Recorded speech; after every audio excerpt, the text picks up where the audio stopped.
biarlah jasad jamaahmu itu berlalu bersama engkau, berlayar bersama engkau. Tapi hati-hati mereka itu berlayar bersama. Itu makanya menguasai badan setan tak punya kekuatan, tapi dia menguasai hati. Allazi yuwaswisu fi sudurin nas. Bagaimana cara ia menguasai hati anak cucu Adam ini? Nah, salah satunya inilah pengakuan setan sendiri. Kutanamkan sikap takabur di hati mereka.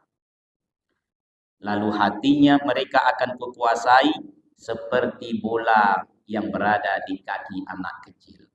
Lalu apa itu sombong, apa itu takabur? Tidak bisa awak cepat-cepat memponis orang bahwa orang itu sombong. Kawan naik jabatan, tidak sempat dia menegur awak. Nah, berubah kawan. Baru naik itu. Selisih kami di lift, ada ditegur. Tidak nampak hatinya sedang entah di mana. Ustaz tu pandai bercakap. Kemarin jumpa kami di pasar, tidak ada ditegur. Ambo tidak mencari apa, ambo mencari ikan di pasar adanya. Jadi saya tak nampak bapak-bapak atau ibu-ibu.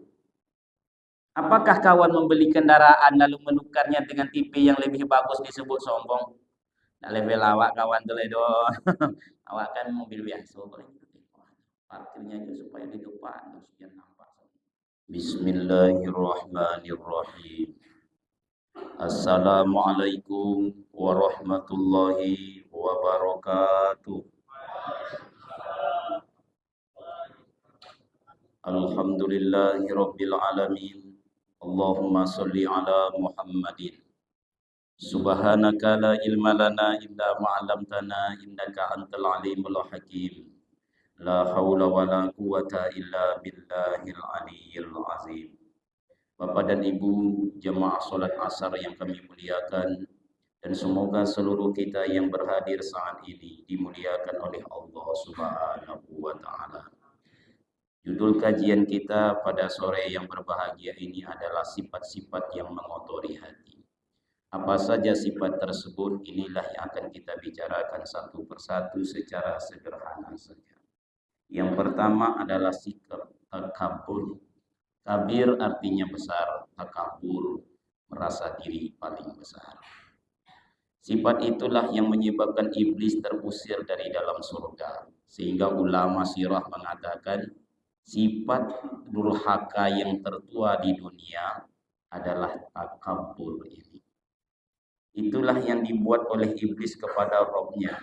Tatkala Allah berfirman di dalam Al-Quran, tepatnya dalam surat Al-Baqarah, surat kedua ayat ke-34. Wa iz qulna lil malaikati isjudu li adama fasajadu illa iblis aba wastakbar wa kana minal kafirin.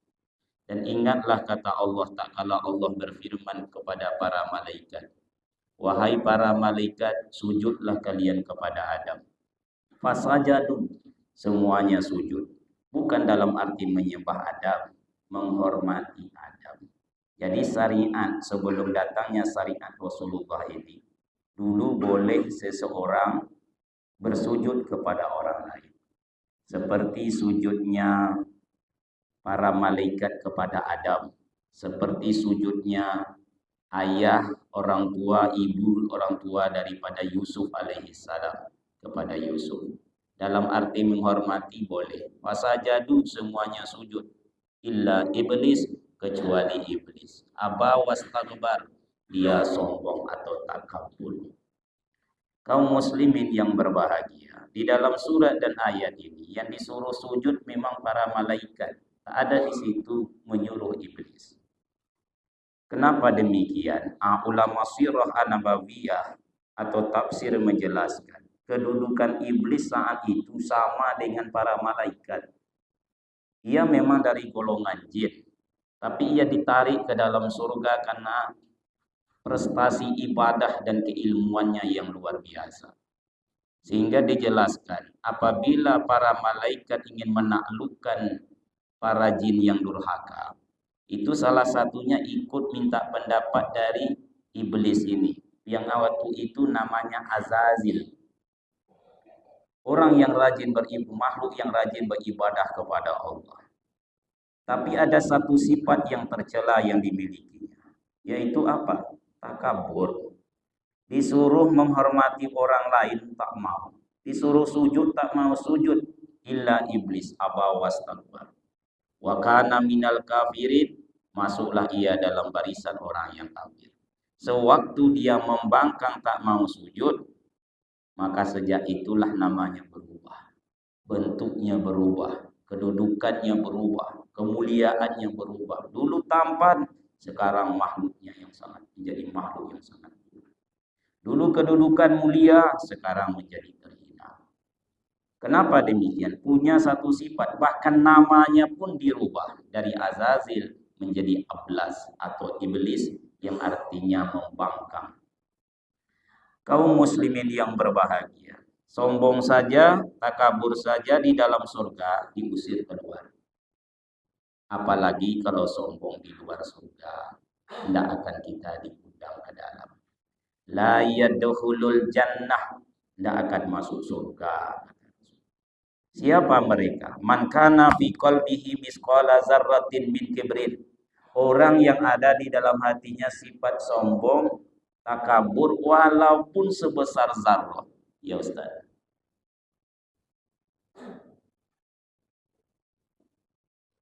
Senior kami di IKMI, pengurus ketua itu. Ketua 2 IKMI Kota Pekanbaru.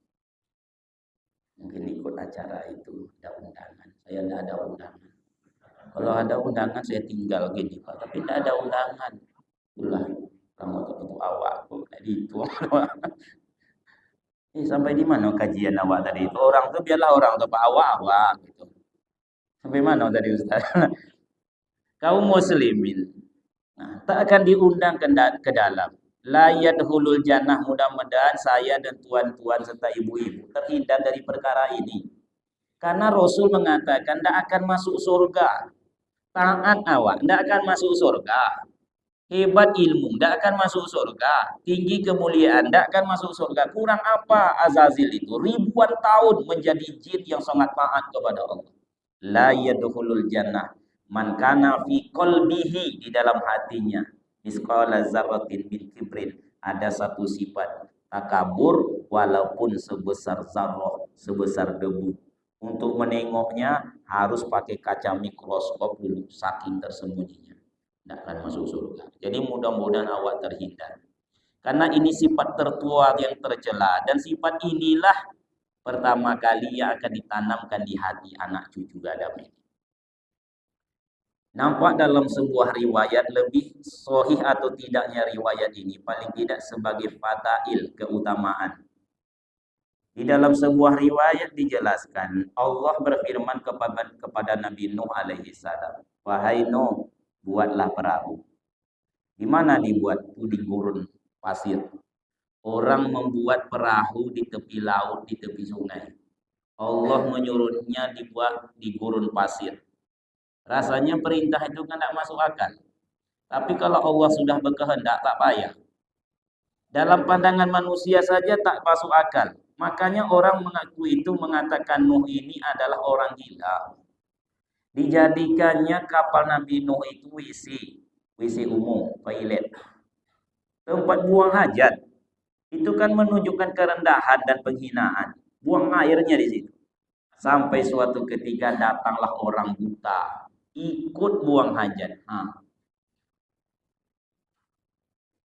Orang buta kan tak nampak yang dipegang, yang dipijak.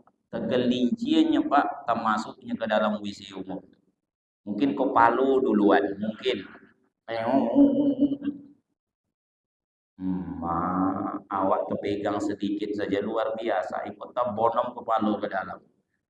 Tapi apa yang terjadi? Begitu kepala dinaikkan, matanya sembuh, bisa menengok. Alangkah senang hatinya si buta ini. Dia pun keluar lalu menuju kampung Nabi Nuh. Aku sembuh, aku bisa melihat. Heran orang. Kok kau bisa melihat? Ceritanya begini, aku kan ikut buang hajat ke sana. Aku tergelincir, masuk kepala aku ke situ. Begitu keluar, bisa menengok. Oh, kalau begitu, Kotoran yang ada di perahu Nabi Nuh itu bisa menjadi obat. Lalu masing-masing pun pergi ke situ. Ambil sebotol, ambil sesendok. Yang sakit kulit dioles-oleskan, sembuh. Yang asam-asam urat dioleskan ke lutut, kaki, pergelangan yang kecil-kecil ini. Alhamdulillah pegal-pegal semua. Tentu saja yang sesak napas harus meminumnya, Pak. Sampai segitu, ya kan kiro-kiro kan juga, Pak. 3 kali sehari, pagi sekali, siang sekali, malam sekali. Ya kita tengok hari insyaAllah. Sampai akhirnya betul-betul bersihlah perahu Nabi Nuh. Kalau Allah nak berbuat tak payah. Dalam hidup ini kadang-kadang menghadapi masalah, awak sering melupakan Allah. Allah ada bersama awak. Innallaha ma'ana. Ada Allah yang akan menyelesaikan masalah. Kurang apa terdesaknya Musa alaihi salam.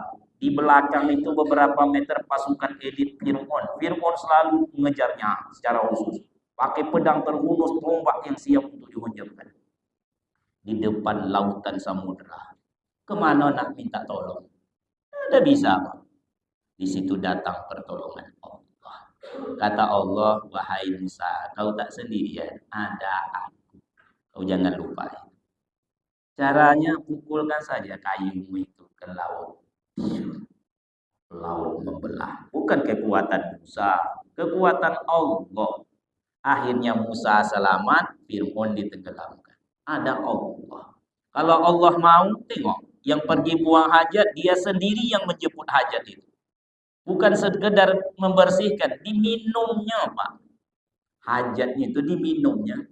Bagaimana dia mengeluarkan dulu begitunya mau masuknya. Kurang apa kalau Allah mau tak payah anta yurid ana yurid fa'alul lima yurid. Iza aroda say'an ayyakulalahu kun fayakun. Itu jangan awak lupakan. Allah ada dan dia tahu permasalahan apa.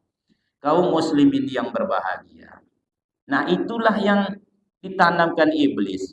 Lalu singkat kata, masuklah masing-masing sepasang hewan ke dalam perahu Nuh, termasuk orang beriman. Salah satu yang masuk, iblis inilah. Bentuknya tua renta, buruk rupanya. Nabi Nuh kan tahu mana pengikut atau jemaah. Sebagaimana saya sedikit banyaknya kenal sama bapak-bapak, sedikit banyaknya nih, walaupun di luar sana, sedikit banyaknya kenal. Kamu siapa? Kata Nuh. Kamu bukan jemaah aku. Jujur pula setan berhubungnya.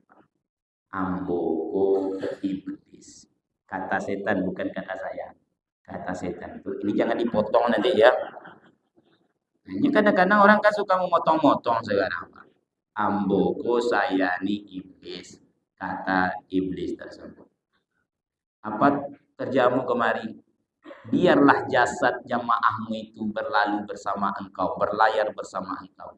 Tapi hati-hati mereka itu berlayar bersama aku.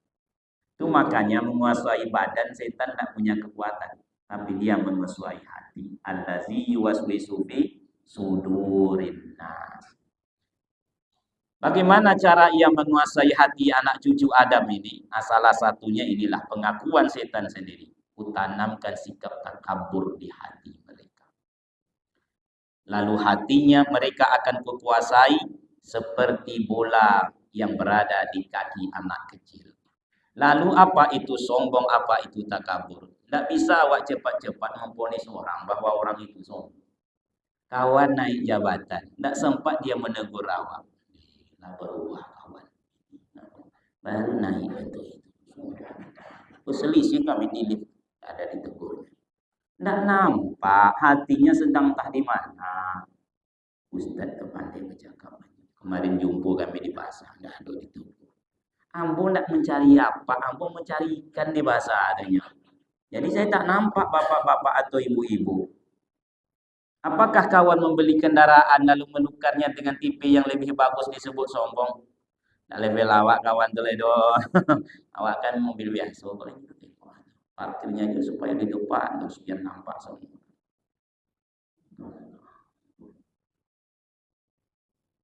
Inilah jadi RT itu kami. Malah merubah.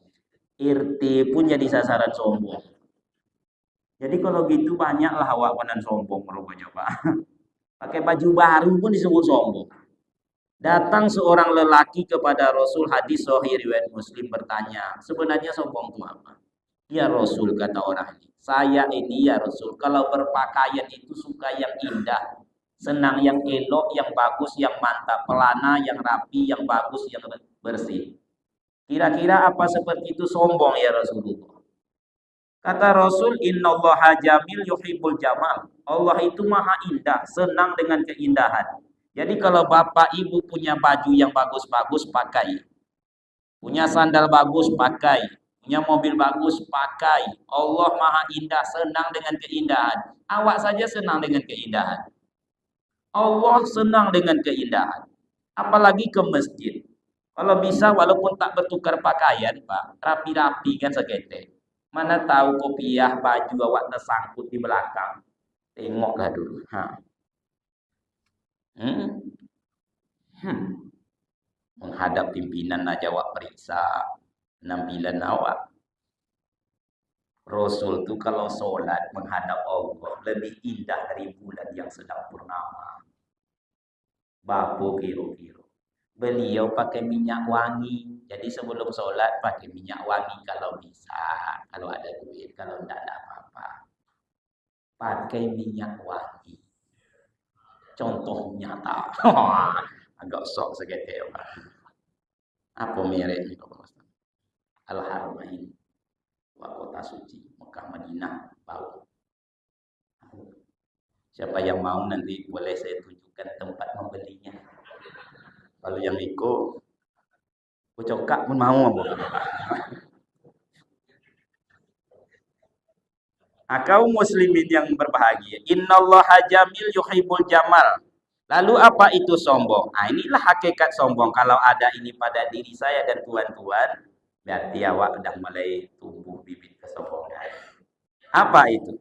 Kata Rasul, hadis sahih riwayat Muslim, al-kibru batarul haq wa ghamtun nas. Kibir itu adalah sombong itu kau menolak kebenaran dan menghina manusia. Menolak kebenaran, menghina manusia. Dua itunya Pak. Iblis itu disuruh sujud, tidak mau sujud. Jadi ada kalau seseorang sekarang ini disuruh sholat, tidak mau sholat, sombong. Disuruh puasa, tidak mau puasa, sombong. Disuruh berzikir sebentar, tak mau, sombong. Disuruh mendoa, tak mau. Pokoknya terhadap suruhan, tak mau, itu sombong. Iblis disuruh sujud, tak mau sujud. Satu kesombongan iblis. Wa ghamtun nas, dan menghina manusia. Itu tampak. Tak kala Allah bertanya, wahai iblis, ngapa kau tidak mau sujud kepada Adam? Bukan Allah tak tahu, tapi begitulah proses sistem yang harus dijalani. Kenapa tidak mau sujud? Dijawab iblis, ana khairum minhu. Ini wak garis bawahi. Ana khairum minhu. Saya lebih baik daripada dia. Jadi setiap jawaban orang yang sombong di dalam Al-Quran, orang yang takabur, itu semuanya dimulai dengan ana. Saya, kata iblis, lebih baik daripada dia. Katakan anak Nabi Nuh yang tenggelam itu. Dia sombong. Bahkan kepada ayah kandungnya. Saya akan berenang melewati badai ini menuju puncak bukit itu. Saya. Korun ditanya, kenapa engkau kaya seperti ini Korun? Dijawabnya, ini hasil daripada ilmu saya. Namrud menyebut saya. Fir'aun apatah lagi. Fir'aun berkata, ana rabbukumul a'la. Saya Tuhan yang maha tinggi. Jadi biasanya, mohon maaf, orang yang sombong itu mulai memandang dirinya besar, lalu menengok orang kecil. Padahal dia tidak sadar. Orang yang sombong itu seperti orang yang mendaki bukit. Dia merasa dirinya besar karena menengok orang di bawahnya kecil. Padahal orang yang di bawah menengok dia juga kecil. Bapak Ibu yang berbahagia, lantaran itu iblis terusir dari dalam surga, itulah dia sifat sombong. Jadi kaya boleh, Merasa diri lebih kaya, tidak boleh. Tinggi jabatan boleh. Merasa diri lebih tinggi, tidak boleh. Kuat boleh. Merasa diri lebih kuat, tidak boleh. Pandai boleh. Merasa diri lebih pandai, tidak boleh. Itu makanya emak-emak awak di kampung, walaupun dia tidak S1, S2, S3, tapi ajarannya sampai awak ke kota ini. Emak awak kan mengajarkan kalau bicara anak di bawah-bawah, mandi di hilir-hilir. Kalau awak mandi di sungai, itu disuruh mandinya di belakang. Apalagi kalau ada orang tua di depan awak. Ajarannya luar biasa. Untuk apa? Mengajarkan awak supaya sikap rendah hati. Jangan mandi di depan orang. Kenapa awak berjalan disuruh begini? Supaya mengajarkan sikap rendah hati itu. Amin. Bapak Ibu rahimakumullah. Tengoklah di dalam lagu. Bila diri ingin dikenang, semailah benih di tengah sawah, bawalah ilmu padi di ladang, makin berisi tunduk ke bawah. Pergilah Bapak Ibu ke ladang ke sawah, tengoklah padi yang berisi. Makin banyak isinya makin merunduk bahkan sampai ke tanah. Tapi kalau ada temukan padi lurus saja Pak. Nah, itu ratok padi yampu kata Salmon. Salmon tidak ada isi. Jauhi sifat mengaku pandai, angkuh dan sombong menepuk dada. Ingat petua penyu di pantai, telur beratus namun tak bangga.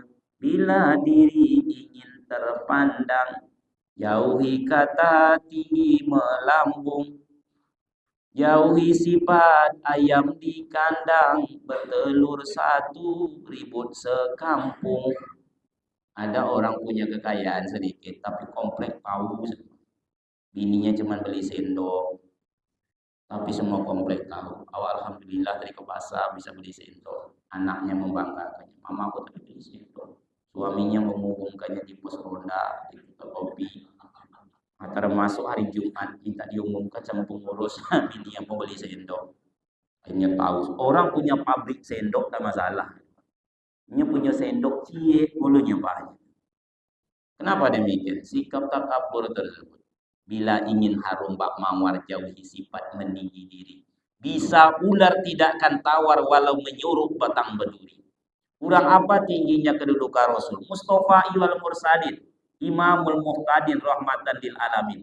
Tapi kalau jumpa dengan Anas bin Malik yang tinggal serumah bersama beliau 10 tahun kata Anas, belum pernah Rasul itu memandangku tanpa tersenyum. Tidak pembantunya itu senyum dulu, Rasul dulu. Jadi besok jumpa dengan ambo tengok-tengok, ada ndak ambo muamalkan itu atau tidak. Tapi kalau nengok apa, kalau tidak nengok mana saya bisa senyum. Salam. Rasul kalau bersalam menunjukkan kerendahan hati. Tidak lunak. Dipegangnya tangan kawan. Tidak akan dilepas sebelum orang itu melepas. Kalau berombongan jalan, Rasul lebih memilih di belakang. Menunjukkan kerendahan hati beliau lah. Bapak Ibu rahimakumullah. Awak ni kadang-kadang bertanya sama ibu-ibu. Kau nak ditegur ibu tu tadi ibu? Tak mungkin awak menegurnya Pak Ustaz. Awak bini RW-nya bini RT. Bini RT lah menegur bini RW. Masa bini RW menegur bini RT? Iku bahaya tu Pak. Kalau bini RW aja bantu itu, apa lagi bini dewan besok kan gitu kan? Sikap rendah hati. Nah, Bapak Ibu rahimakumullah. Terakhir, kalau awak mau mengaji diri, apanya yang awak sombong. Coba bercermin awak di depan cermin. Keluar dari tempat yang hina, terbuat dari tempat yang hina. Kata Allah, afala yanzuril insanu mimma khuliqa mimma indafid yakhruju min baini sulbi wa tarahib. Kau berjalan kemana-mana tak lebih daripada WC umum berjalan. Dari atas sampai ke bawah penuh dengan tai. Nih, ketombe namanya. Turun ke bawah, tai matu. Siapapun orangnya, apa tak tai mata semua. Lari ke samping. tai telinga turun ke sini, tai hidung penuh dengan tai. Kulit ini daki namanya. Ini tai kuku hitam warna. Ya nama. Ini gudangnya. Jangankan zatnya, hakikatnya, aromanya saja keluar, bubar orang dibuatnya. Penuh dengan kotoran. Dan bila kita mati, tak lebih daripada sepotong bangkai yang berjalan. Sepotong bangkai. Bangkai yang paling busuk di dunia ini adalah bangkainya manusia. Kenapa dibuat oleh Allah seperti itu? Supaya manusia itu sadar bahwa sikap yang paling berbahaya adalah sikap tinggi hati atau takabur. Inilah yang ditanamkan iblis di hati manusia. Bila itu sudah tertanam, kata iblis, aku akan permainkan kehidupan mereka seperti bola di kaki seorang anak. Nah, mudah-mudahan kita bisa menghindari sifat pertama ini. Amin ya robbal alamin. Lalu apa yang kedua? Insya Allah kita sambung pada pertemuan yang akan datang. Nah, boleh banyak-banyak ada Pak Rudi yang Kita tutup dengan membaca doa kifarah majelis. Subhanaka Allahumma wa bihamdika asyhadu an la ilaha illa anta astaghfiruka wa atubu ilaik. Assalamualaikum warahmatullahi wabarakatuh.